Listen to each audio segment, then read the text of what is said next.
하나님께서 우리를 세상에 보내신 이유는 그리스도를 믿고 죄사함을 받아 하나님의 자녀로 거듭난 후에 천국으로 인도하시기 위해서입니다. 그리스도를 영접하면 성자 하나님께서 세상을 창조하셨다는 것과 왕권과 주권 그리고 통치자의 권세가 모두 하나님을 위하여 창조되었다는 사실을 믿게 됩니다. 그 믿음은 성숙한 성도로 하여금 세상을 올바로 판단할 수 있도록 도와줘요. 그리고 하나님께서 주시는 영적 판단까지 할 수가 있습니다. 세상을 보고 하나님이 주신 지혜를 가지고 영적으로 판단하지 못하면 세상에 휩쓸리게 된다 말이죠.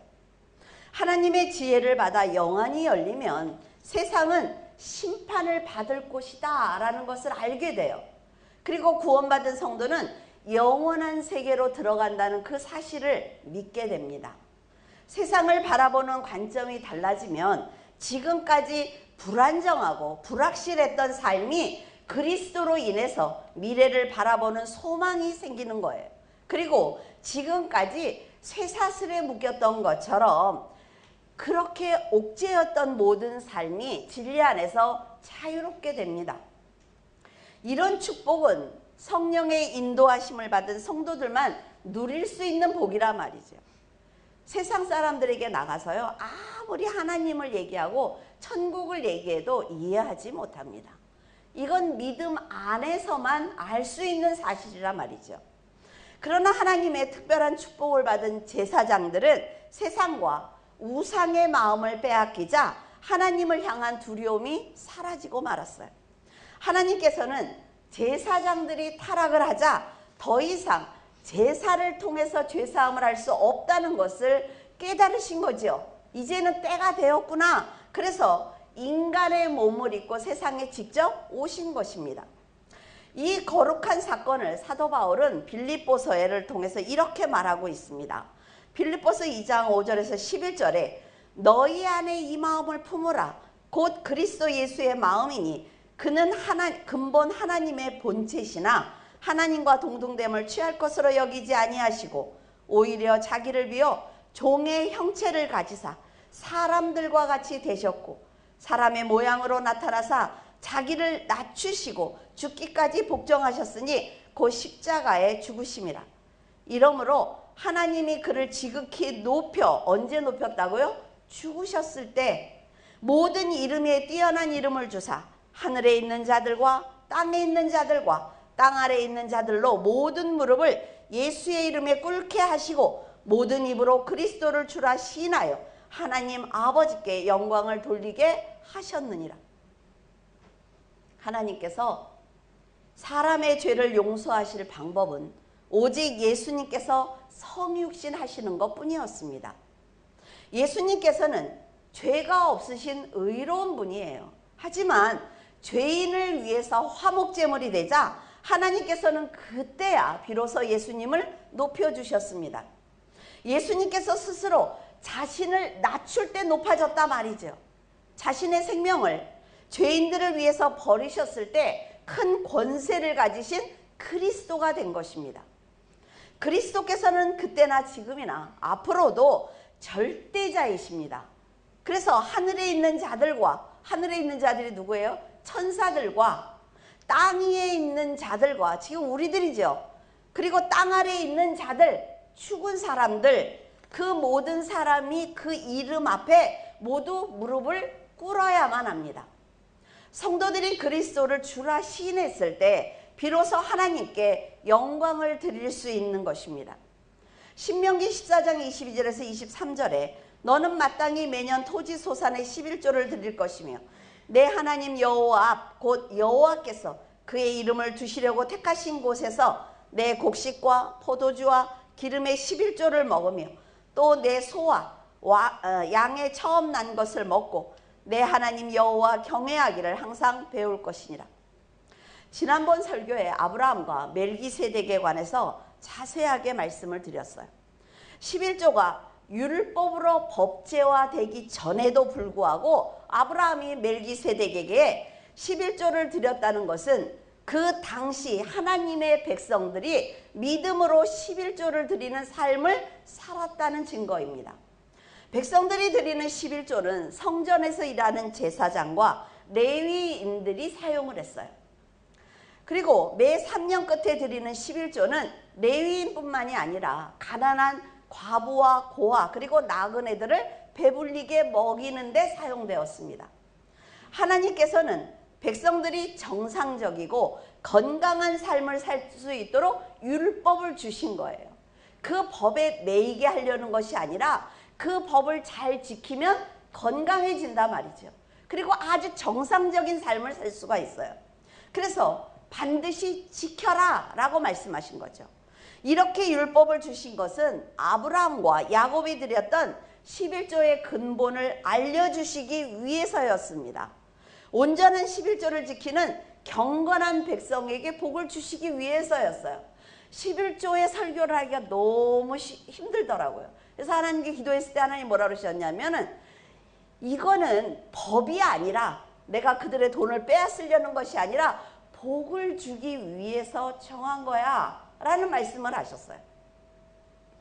하나님께서 자신의 사랑을 보여주시는 방법이 성육신이라고 한다면 성도들이 믿음을 보여줄 수 있는 방법은 말씀에 순종하는 것입니다.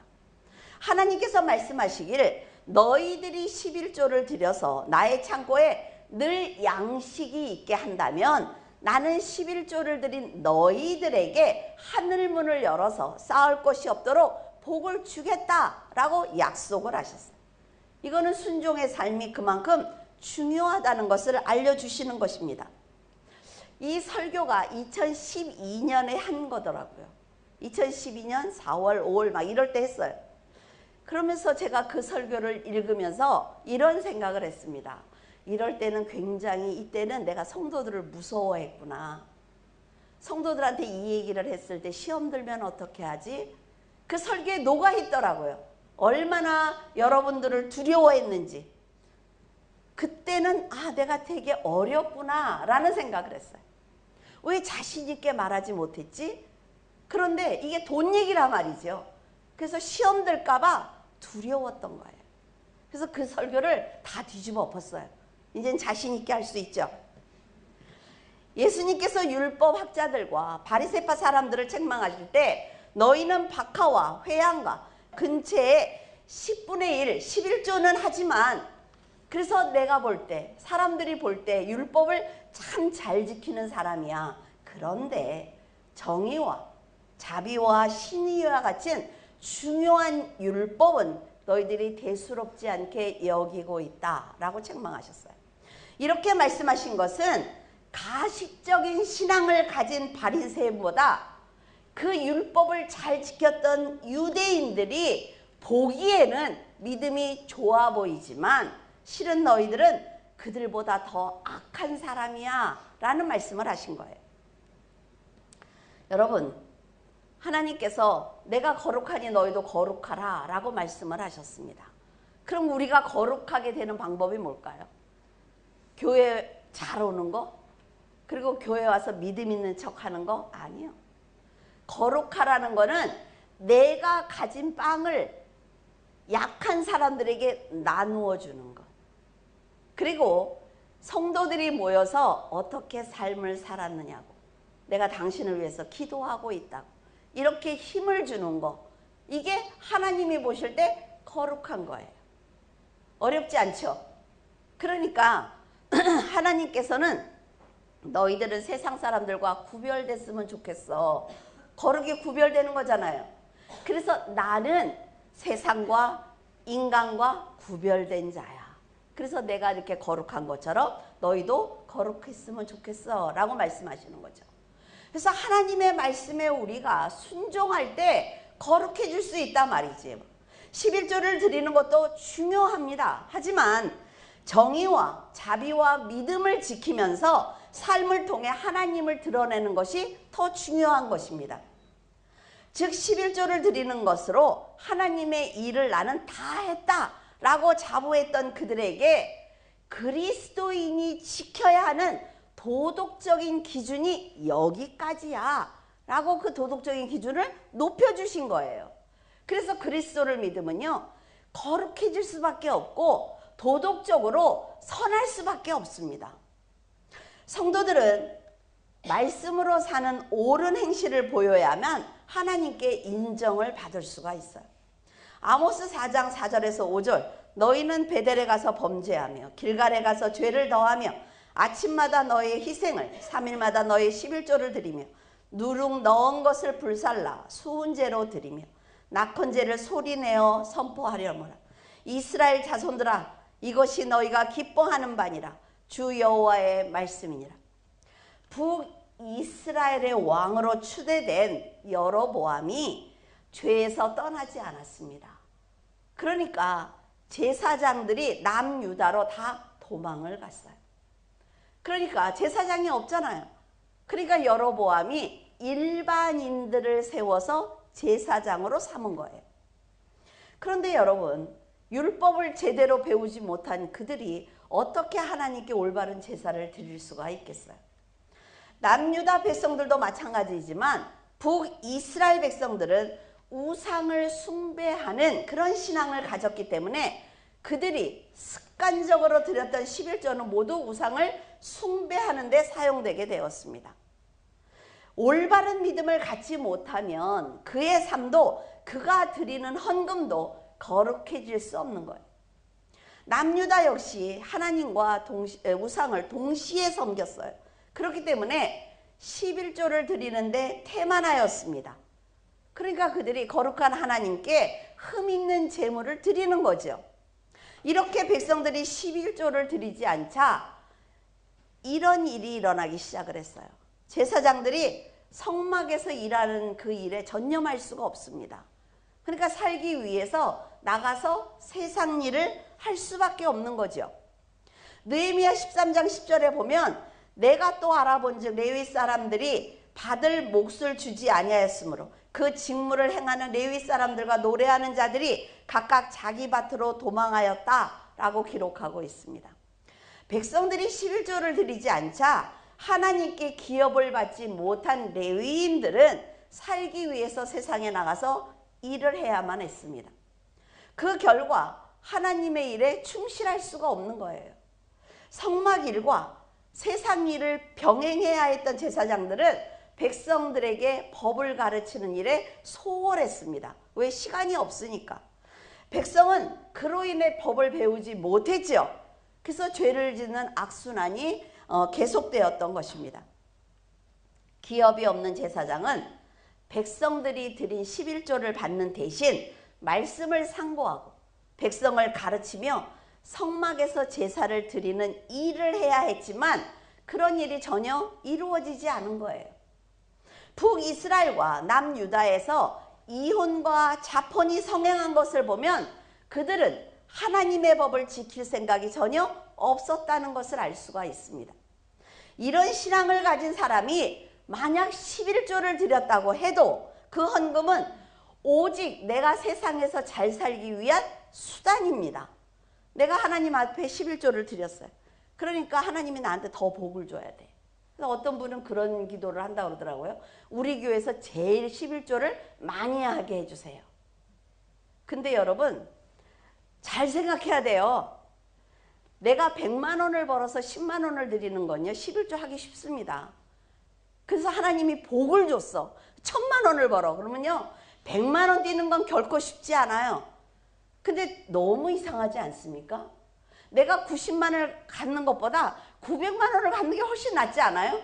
그런데 사람의 마음은 그렇지 않다고요. 내가 많이 벌면 11조에 대해서 고민해요. 그래서 아는 선생님이 있는데 그 선생님이 그 얘기를 참 엄청나게 벌죠. 뭐 TV에도 나오고 그 선생님이 저한테 그런 얘기를 하더라고요. 11조가 가장 고민이에요. 왜? 너무 많아서. 그래서 하시지 말라고 그랬어요. 하시지 마세요. 뭐하러 하냐고. 하나님 받지도 않는 것. 근데 되게 마음이 편안했어요. 그분이. 얼굴이.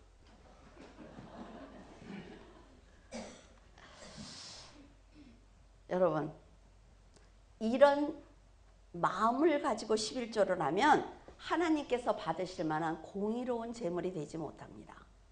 하나님께서 받으시는 11조와 봉헌물은 성도가 스스로 자원해서 드려야 돼요. 그러니까 성도는 자신의 삶을 거룩한 산 제물로 드려야 되는 거예요. 여러분, 세상과 구별되기를 바랍니다. 7절에 만군의 여호와가 이르노라. 너희 조상들의 날로부터 너희가 나의 규례를 떠나 지키지 아니하였도다. 그런즉 내게로 돌아오라. 그리하면 나도 너희에게로 돌아가리라 하였더니 너희가 이르기를 우리가 어떻게 하여야 돌아가리까 하는도다. 하나님은 거짓이나 변함이 없으신 분입니다. 그런 여호와께서 이스라엘 자손들에게 너희가 죄의 길에서 돌아오면 나도 너희에게로 갈게 라고 말씀을 하셨어요. 하나님께서는 백성들이 믿음의 자리로 돌아올 수 있도록 끊임없이 경고하셨습니다. 하지만 그들은 귀를 닫고 눈을 감고 있었기 때문에 자신들이 얼마나 타락했는지 알지 못했습니다. 거룩하신 하나님을 떠나고도 떠난 줄 몰랐단 말이죠. 저주를 받고도 저주를 받은지 몰랐어요. 왜? 교만했기 때문에. 교만이 극에 달했기 때문에 이렇게 악한 삶을 사는 것입니다. 자신이 더러운 줄 아는 자만이 실로암에 가서 씻을 수 있단 말이죠. 하지만 자신의 죄를 깨닫지 못하는 그들은 이제 하나님께도 말대답을 하고 있습니다. 하나님께서 진노하신 것은 제사장과 백성들이 점을 치고 간음하며 거짓 맹세하는 거예요. 품꾼의 싹을 억울하게 하는 것입니다. 과부와 고아를 압제하는 거지요. 절대로 나눠주지 않는 거예요. 나그네를 억울하게 하는 거죠. 여러분, 이런 행동은 하나님을 경외하지 않았기 때문에 할 수 있는 일이에요. 화인 맞은 심령처럼 죄에 무감각했던 그들은 심판을 두려워하지 않았습니다. 가던 길을 돌이켜서 나에게로 돌아오라고 하신 하나님께 어떻게 해야 내가 돌아갈 수 있습니까? 라고 반문하는 것은 하나님께서 말씀해 주실 때 전혀 듣지 않았다는 것입니다. 하나님이 어떤 말을 하든 상관없다 말이죠. 사람이 어찌 하나님 것을 도둑질할 수 있습니까? 라고 반문한단 말이에요. 근데 십계명에 뭐예요? 도둑질하지 마라. 그러니까 사람들은요, 남의 거를 훔치는 것만 생각을 해요. 하나님이 십계명에 도둑질하지 말라 그랬지? 그 오빠 거를 가지면 어떡해? 이런 야단만 쳐요. 그러나 그런 얘기가 아니에요. 살인하지 마라. 그럼 뭐예요? 사람 죽이면 안 되죠. 근데 뭐예요? 그 사람의 영혼이 구원받지 못하는 자리에 앉아서 그 사람을 괴롭히지 마. 그것도 살인이야. 그런 말씀이에요. 그런데 이 사람들은 계속해서 불평합니다. 계속해서. 이런 사람들을 보면 이런 말씀이 생각이 났어요. 돌도 무겁고 모래도 가볍지 않지만 미련한 자의 분노는 이 돌들보다 더 무겁다라는 말이 생각이 나더라고요. 절대로 돌이키지 않죠. 죄를 지적하신 하나님의 말씀을 깨닫지 못한 그들에게 너희는 감히 11조와 봉헌물을 도둑질했다라고 정확하게 알려주고 계십니다. 이렇게 말씀하셨는데도 그들은 더러운 떡을 드리고 있습니다. 점과 흠이 있는 제물을 드리고 있어요. 이혼과 자폰을 하며 거룩한 자손을 낳지 않고 있습니다. 그들은 하나님께서 그들의 조상을 출애굽시켰다는 것 알고 있습니다. 여러분들도 하나님의 역사가 이 세상에 굉장히 많다는 것 알고 계시죠? 가나안 땅으로 인도하셨다는 것을 또 알고 있습니다. 그럼에도 불구하고 하나님을 경외하지 않는 거예요. 왜? 나는 믿지 않거든. 그러니까 나는 하나님의 말씀대로 살 필요가 없어. 예, 상관없습니다. 왜? 모두가 구원받는 것 아니라고 말씀하셨기 때문에 그래요. 여러분, 오직 자신과 세상을 위해서 살면 지금 요한계시록 중간 아니면 거의 끝까지 다 오지 않았습니까? 이 세상이. 아무리 제가 여기서 외쳐도 안 된단 말이죠. 안 되면. 사전에 자신의 가장 귀중한 것을 바치는 것이 봉헌물이다 라고 기록되어 있더라고요. 한 가지 간증을 하고자 합니다. 제가 말씀을 드렸죠. 그 기와 산부인과라고 서대문에 그 산부인과가 있어요. 거기 일본 사람이 하는 산부인과인데 거기에서 제가 당신은 앞으로 아기를 낳지 못합니다 라는 말씀을 들었어요. 왜냐하면 그쪽에 한쪽에 나팔관을 떼어냈으니까. 그랬는데 그때부터 저는 하나님을 영접을 해서 이제 기도하기 시작을 하죠. 하나님, 저에게 제가 맏며느리인데 아들을 주십시오라고 기도하기 시작을 했어요. 그래서 아들을 가졌어요. 2달 만에. 그리고 아기를 낳았죠. 아들을 낳았어요. 그런데 이제 문제가 뭐냐면 황세영 산부인과에서 낳았는데 퇴원할 돈이 없는 거예요. 저한테. 그래서 하나님 앞에 여러분이 들으면 참 구질구질하지요. 근데 저는 굉장히 은혜를 받은 일이에요. 그래서 기도를 하는 거죠. 하나님께. 하나님, 아들을 생명을 주셨는데 저는 이 병원에서 잘 나갈 줄로 믿습니다 라고 기도를 했어요. 그때 제가 예수님을 믿은 지 딱 1년 됐을 때예요. 그런데 조춘희 권사님이 와서 저한테 2만 원을 줬어요. 근데 그 2만 원이 42년 전엔 큰 돈이거든요. 그래서 그 돈을 갖고 제가 자기 쌈짓돈을 다 준 거예요. 그래서 기도를 하는 거예요. 기도를 하는데 이걸 하나님께 너무 드리고 싶은 거예요. 그래서 교회에 갖다 드렸어요.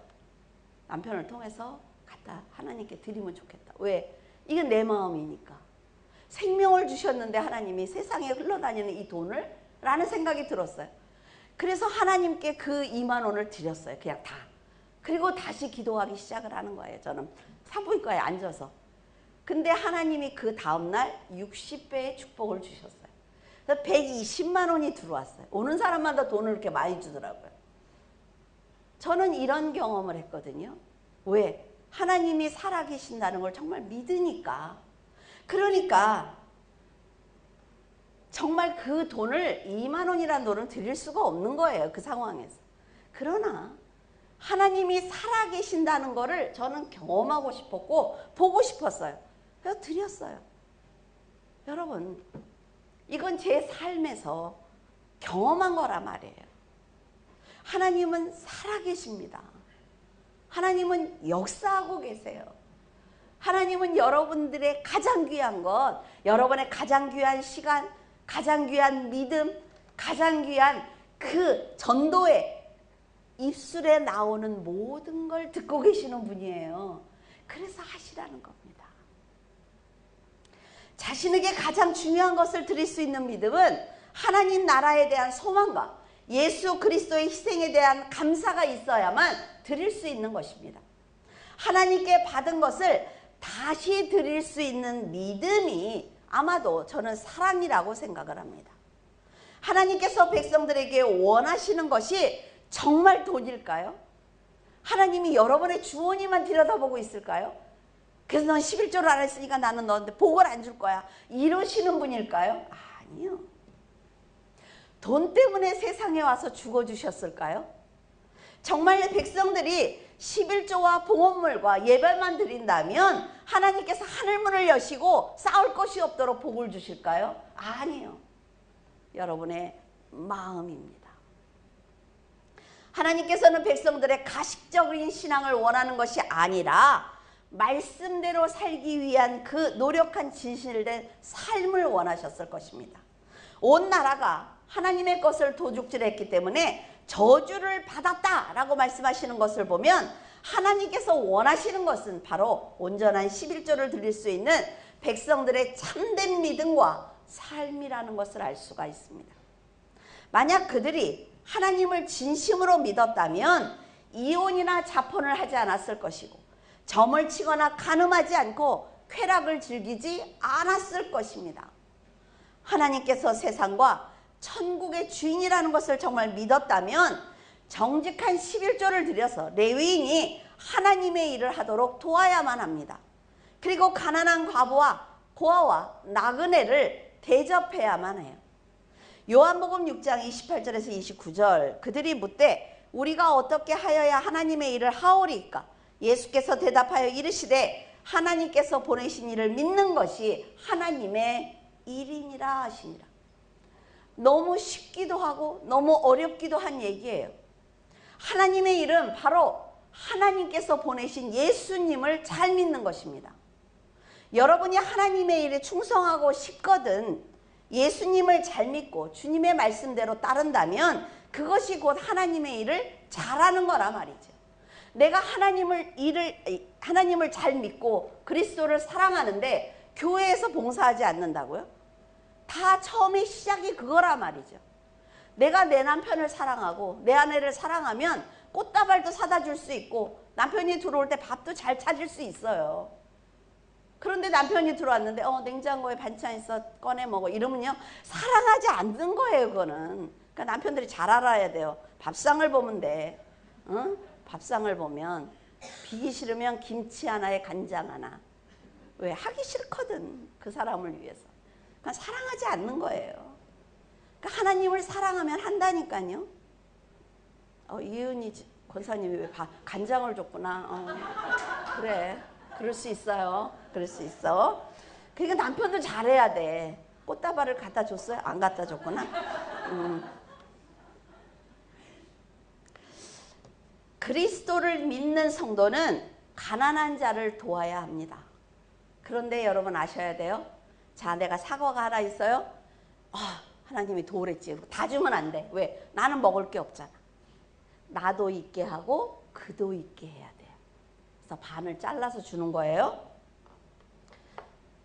정직한 11조와 봉헌물을 드려서 영혼을 살려야만 합니다. 10절에 보면 만군의 여호와께서 온전한 11조를 창고에 들여 나의 집에 양식이 있게 하고 그것으로 나를 시험하여. 여러분 시험하래요.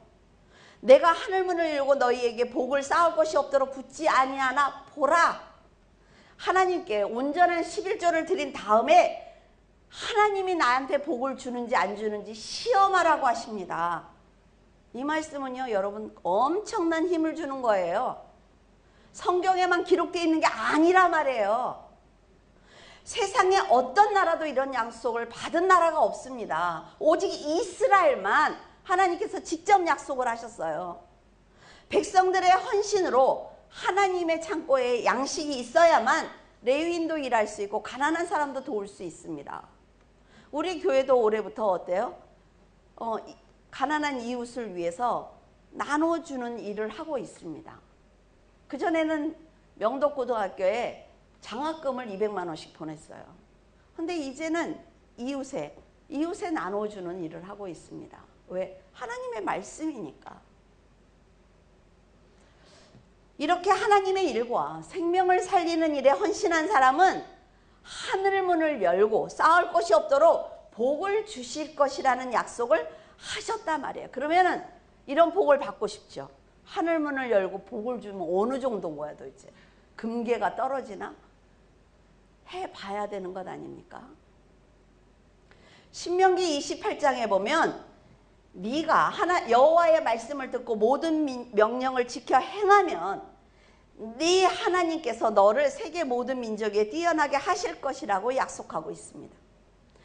네가 말씀에 순종하면 성읍에서도 복을 받고 들에서도 복을 받을 것이며 네 몸에서 낳은 자녀 그리고 네 토지의 소산과 네 짐승의 새끼와 양의 새끼가 복을 받을 것이다 라고 얘기했어요. 네가 먹는 그 떡 반죽 그릇이 축복을 받는데요. 네가 들어와도 나가도 복을 받을 것이고 너의 대적이 네 앞에서 패할 것이며 한 길로 너를 치러 온 자들이 7길로 도망한다 라고 약속을 하셨습니다.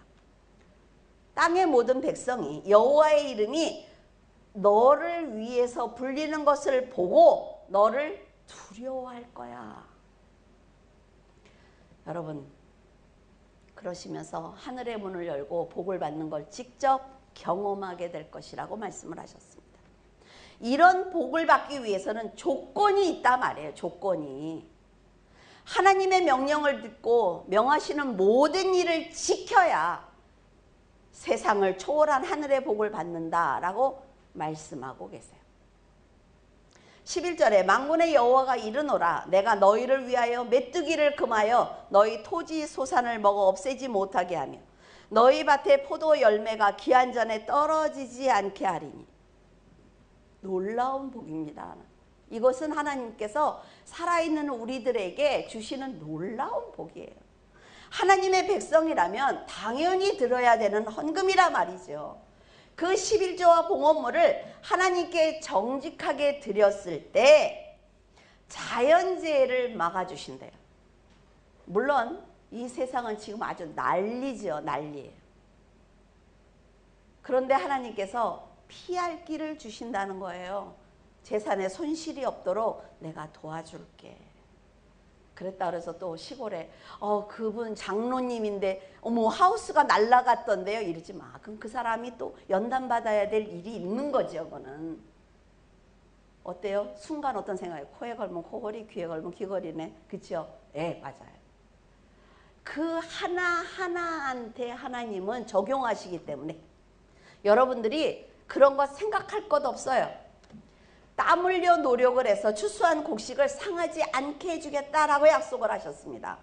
당연한 헌신을 위해서 이렇게까지 간절하게 말씀하시는 것은 백성들에게 돈을 걷어들이기 위해서가 아니라 죄를 짓지 않도록 돕기 위해서입니다. 순종하지 않는 사람에게 축복의 말씀 반대로 네가 성읍에서도 저주를 받고 들에서도 저주를 받으며 너무 무섭지 않습니까? 네 광주리와 떡반죽이 저주를 받을 것이고 네 소생과 토지 소산과 짐승의 새끼가 모두 저주를 받을 거야 라고 말씀을 하셨어요. 이건 제 얘기가 아닙니다. 여러분. 하나님은 우리에게 이렇게 간절하게 말씀하실 이유가 없다 말이죠. 전능하신 하나님이에요. 심판하시고 싶으면 심판하시면 돼요. 축복을 주고 싶으면 그냥 주시면 돼요. 그런데 이런 얘기를 일일이 하고 계신단 말이죠. 왜? 그렇게 하지 말라고. 복 받으라고. 하나님께서는 백성들을 저주하고 싶지 않습니다. 그래서 11조와 봉헌물을 드리라고 말씀하고 계시는 거예요. 하나님께 충성하고 순종하는 사람들의 밭에는 벌레가 알곡을 먹지 못하도록 막아주시고 포도가 기한 전에 떨어지지 못하게 하셔서 수고한 만큼 수확할 수 있도록 복을 내려주고 싶은 것입니다. 여러분들이 만약에 하루 종일 때 앞에서 일했어요. 그런데 당신은 오늘 뭐가 마음에 안 들었으니까 오늘 일당 못 줘. 이러면 기가 막히지 않습니까? 내가 일한 만큼 벌어야지요. 우리가 세상을 살면서 내가 일한 만큼 버는 것도 복이란 말이에요. 하나님께서 풍부하게 수확할 수 있도록 도와주시면 그는 매년 잘 살 수 있습니다. 그의 가족들이 평안한 삶을 살 수가 있겠죠. 이것이 하나님께서 보여주시는 인생이란 말이죠. 하늘문을 열고 폭포수처럼 부어주시는 축복인 거예요. 올해보다 내년이 더 잘 살아야 되는 것 아닙니까? 자녀들이 더 건강하게 성장해야 되죠. 이게 하나님이 주시는 복이란 말이에요. 그러나 우리는 그것을 당연하게 생각을 해요. 왜? 내가 더 열심히 일했으니까. 나는 똑똑하거든.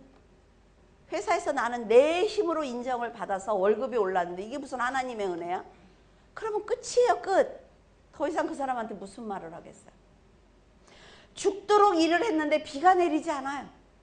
수확할 시기에 메뚜기가 와서 다 갉아먹어. 파란 거라는 건 아주 초록색은 다 갉아먹어.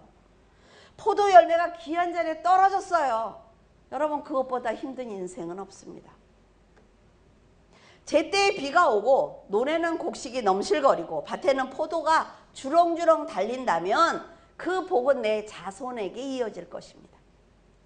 하지만 하나님의 것을 도둑질한다면 가뭄이 들고 악한 자가 곡식을 강탈하고 수많은 메뚜기가 곡식을 다 먹어치우고 익지 않은 포도를 열매가 다 갉아서 땅에 떨어뜨리는 저주를 받는다고 성경이 기록하고 있습니다. 제 얘기 아니에요. 너무 좋아 말라기는. 내 얘기 아니라 말이에요. 풍성할 때는 하나님께 감사하지 않습니다. 왜? 막 돈이 들어오니까 모아야 돼 또. 그러니까 하나님께 감사하잖아요. 왜? 이게 다 내 거야. 여러분, 그런데 인생이 어려워지면 그때야 하나님의 이름을 부르는 것처럼 미련한 게 없단 말이죠. 그래서 하나님께서는 정직하게 11조를 드렸을 때 정말 잘 살 수 있는지 아니면 저주를 받는지 나를 시험해 보라고 하셨어요. 우리가 책을 나누어 주잖아요. 그래서 장은정이라는 분이 요 근처 아파트에 사세요. 책을 받고 너무 은혜가 돼서 우리 교회에 한 달에 30만 원씩 헌금하고 있어요. 책을 더 많이 만들라는 거죠. 그리고 너무 은혜가 저는 한 달만 할 줄 알았어요. 근데 매달 올라가고 있어, 그 금액이. 그리고 너무 감사하다는 거예요. 제가 여러분에게 이런 설교를 드릴 때 여러분들이 들어줬으면 좋겠다는 간절한 마음이 있습니다. 근데 저는 제 아들이 이 설교를 들었으면 좋겠다는 간절한 마음이 있어요. 아, 이 설교가 민철이 마음에 닿았으면 좋겠다. 왜? 부장으로 승진하니까 월급이 엄청나게 올랐더라고요. 그런데 눈에 보이는 뭔가를 하나님께 감사하는 봉헌물이 없는 것 같은 거예요, 제 생각에. 그래서 토요일마다, 월요일인가요? 월요일마다 테니스를 치는데 목사님들 6명하고 그분들을 빵도 커피도 늘 돈 버는 사람이 자기 혼자니까 자기가 그분들을 모셔다가 하고 자기가 운동화를 사서 비싼 거를 샀는데 한 목사님이 너무 가난하니까 그 목사님 신발도 사드리고 그런 일을 하고 있어요. 저는 그건 하나님이 받으시는 봉헌물이라고 생각을 합니다. 그런데 승진했잖아요. 근데 마음에 하나님 앞에 더 잘했으면 좋겠다, 이 아이가. 근데 제가 너 그거 해 라고 얘기하면요, 그거는 복이 되지 못합니다. 그러니까 기도하는 거예요. 설교를 이렇게 하면서도 이 말씀이 그 마음에 가서 닿았으면 좋겠다. 그런데 민철이한테 전화가 왔어요. 오늘 설교를 듣는데 자기 마음에 내가 하나님께 뭔가를 더 해야 되지 않을까? 하는 생각이 들었대요. 그건 뭐예요? 베드로와 고넬료가 동시에 성령께서 역사하시는 것과 같은 기적이라 말이죠. 그랬어. 이러지 말고 와, 성경에 있는 일이 세상에 일어나는구나. 그래서 엄마, 내가 물줄기 교회에 한 달에 1,000불씩 할까? 1,000불이면요 140만 원이에요. 그래서 너무 많다 그랬어요, 제가. 그건 너무 많아. 한 번만 하는 걸 원치 않아, 나는. 네가 끝까지 해야 된다는 거죠. 그래서 누나가 목회를 하는데 내가 도움이 뭐가 될 수 있을까? 그래서 500불씩 해달라고 그랬어요. 그러면 우리나라 돈은 70만 원입니다. 적은 돈 아니라 말이죠. 자기가 작정했잖아요. 하나님께 드리겠다고 작정했어요. 해야죠, 이제. 그래서 우리는 우리 달러 넣는 통장도 만들었어요. 그 돈 뺏어야 되니까 빨리 받아야 되죠. 교회 써야 되니까. 그러니까 이분이 한 달에 장은정이라는 분이 30만 원, 이쪽에서 70만 원 들어오면 교회가 조금은 또 일할 수 있는 힘이 되는 거예요. 그래서 너무나 기쁜 거예요. 너무나. 하나님께 제가 마음껏 기도할 수 있어요. 하나님, 이 아이를 복 달라고. 왜? 더 많은 일을 해야 되니까. 더 많은 목사님을 도와야 되니까. 저는 선교사 목사님들을 돕기를 원하고 있거든요. 그러니까 기도하는 거예요. 내 마음대로 하나님께 복 달라고 기도하는 거예요. 분명히 열어주실 걸 저는 믿습니다. 이스라엘이 하나님께 축복을 받아 잘 사는 것을 본 이방인들은 너의 땅이 아름답다라고 말하고 있습니다. 너희는 복을 받은 백성이야 라고 말할 거다. 분명히. 왜? 네가 복을 받을 거니까. 저는 믿고 있습니다. 여러분도 여러분의 자녀들에게 그렇게 얘기하세요. 이런 복을 여러분이 받아 누려야 된다 말이죠. 내 자식이 조금밖에 못 버는데 11조 하는 것도 안타깝고 헌금하는 것도 안타까워요, 마음이? 잘못된 신앙입니다. 잘못된 신앙이에요. 여러분이 하나님의 것을 하나님께 당연히 드린다면 하나님께서는 그 사람뿐 아니라 자손까지 복을 누릴 수 있게 내가 축복하겠다고 약속하셨어요. 분명히 이루어집니다, 여러분. 하나님의 말씀에 순종하는 사람과 순종하지 않는 사람이 하나님으로 인해 어떤 삶을 살게 되는지 분명하게 말씀하고 계십니다. 도둑질은 강탈하다, 속여서 취하다는 뜻을 가지고 있습니다. 죄는 하나님과 우리를 멀어지게 한단 말이죠. 하나님께서 성경을 통해 우리에게 도둑질하지 말라고 말씀하신 것은 너와 나의 관계를 개선해서 내가 너에게 많이 가졌으니까 너에게 줄 수 있도록 네가 해줄 수 있겠니? 라는 얘기예요. 하나님께서 약속하신 것처럼 온전한 11조를 감사하는 마음으로 드리는 성도는 하나님께서 기억하고 계십니다. 고난의 길을 피해가도록 도와주신다 말이죠. 인생은요, 여러분, 굉장히 깁니다.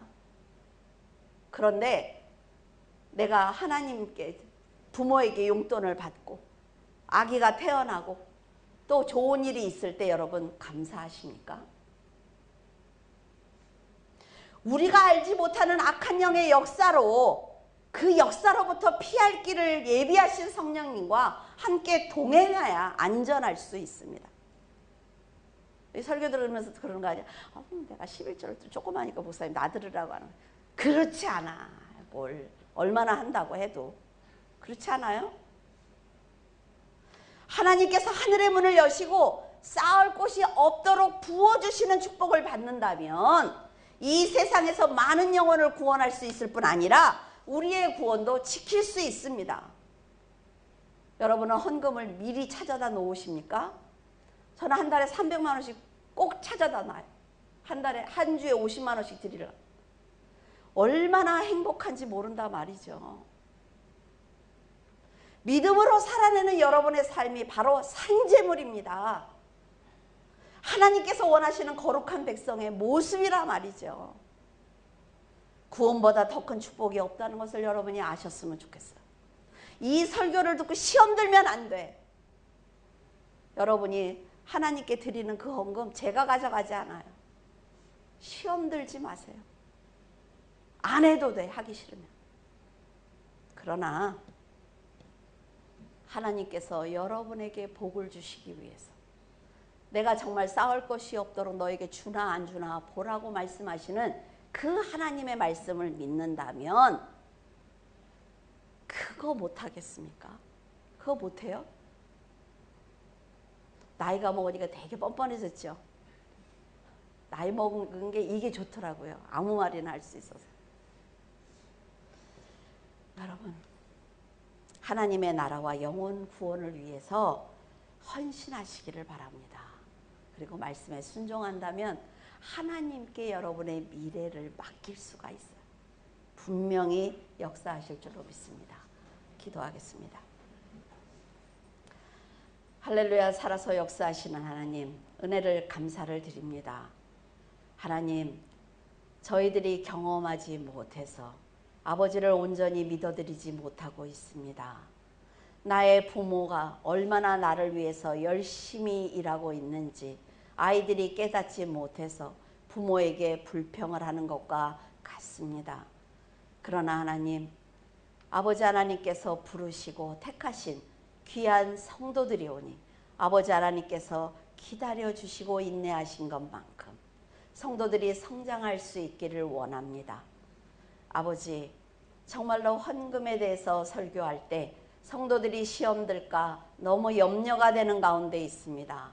그러나 하나님 아버지께서 살아계시고 역사하심으로 하나님 감사하는 마음으로 주님께 주님의 것을 드릴 수 있도록 도와주시옵소서.